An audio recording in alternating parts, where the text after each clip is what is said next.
mga ingredients, lagyan natin siya ng beef, ground beef. Ayan na po mga nanay. So, umpisa na natin ang ating mushi-mushi ano ni. So, ngayon maglalagay tayo ng mantika.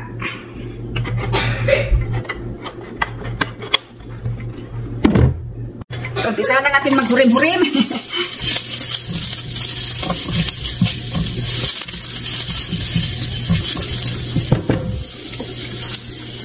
Sibuyas. Lahat na. All of the above. Muta, oy. Brad, ako lang mga nanay. Muta ayo. Ay, joke lang. Yung kagisi, ani. Okay, ilagay na nato ang ato ang kunting ground beef. Guwapa kaayo, mga nanay. Arang kagwapa. Witty.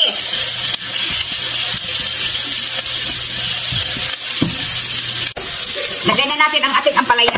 So, ayaw kong lagyan ito ng kahit konting water, mga kananay. Gusto ko, ang katas lang ng ampalaya ang magluluto. Yun lang talaga. Parang mas masarap siya, mga kananay. Walang halong tubig.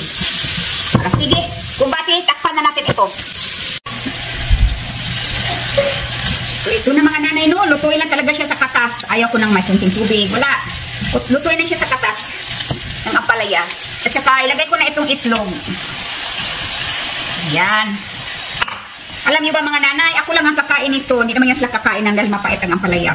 Ako kasi mapait na kasi ako mga nanay. Joke lang mga nanay ha. Ayan. Ang sarap ito. Lalo na pag mayroong bagoong or tuyo. Ay, sos. Ang sarap. Tapos ay inihaw na isda or piniritong isda. Agoy. Or kahit man lang paksiw. Wala na. Paits na mga nanay. Buhi na si Jenny Ana.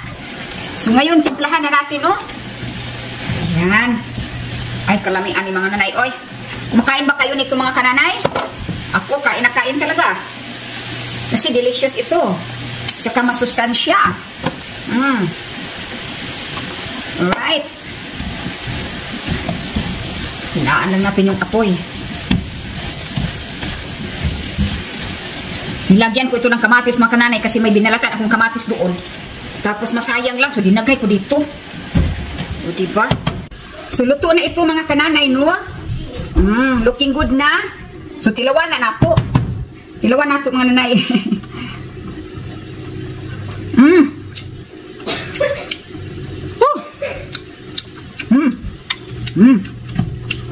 Maraming kanin na naman ang madali nito.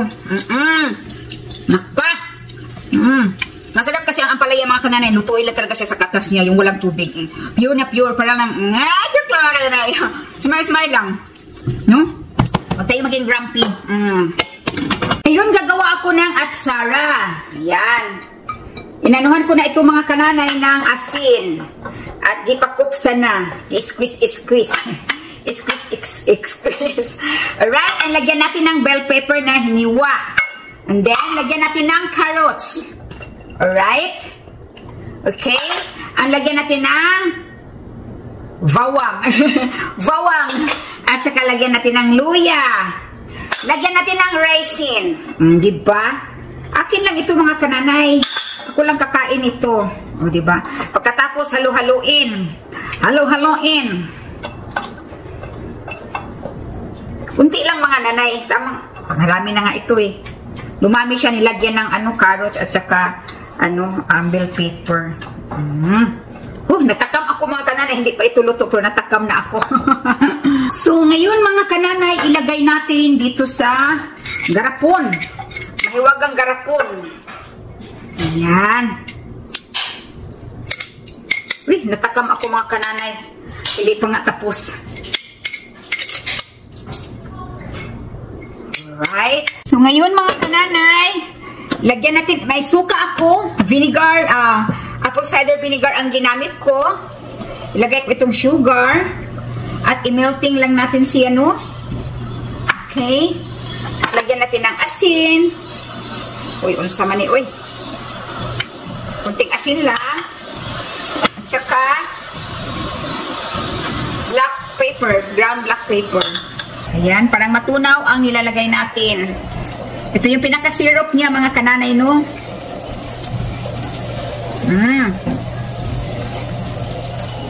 Right? So, ngayon mga kananay, ilagay ko na ito dito, no?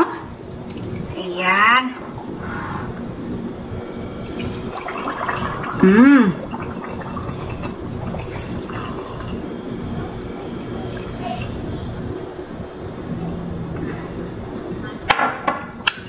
Alright, at takpan natin parang maluto yung ano, yung sa suka na mainit. O, diba? So, ito na ang atsara natin mga kananay. Ayan na po. O, diba? Ako lang magkain-kain ito mga kananay. Supply ko lang ito sarili ko. O, magsipag para makakain. Gustong kumain? Sipagan. Alam niyo mga kananay.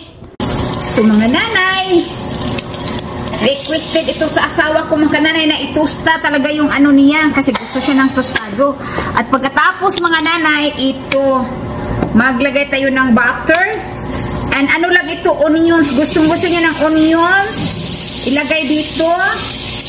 At saka lagyan natin ng bawang. Kaya ang bawang mga kananay, pampatangos siya ng ilong. Kaya tingnan nyo yung ilong ng asawa ko. Matangos. Kaya sa akin mga kananay, hindi ko na kailangan ito kasi pambansang ilong ito. Nang dahil late na kaming lumabas, kaya kumain muna kami ng tanghalian bago pumunta sa aming patutunguhan.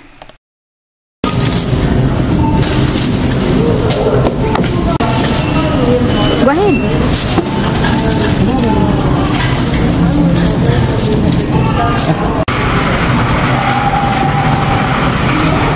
Tugnaw kaayo mga kananay, kahapon pwede kang mag t-shirt.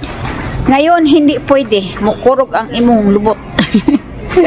Naantay ko ang Daddy Tim at Matthew, nag-bathroom sila bago lalabas dito. Importante. Uy.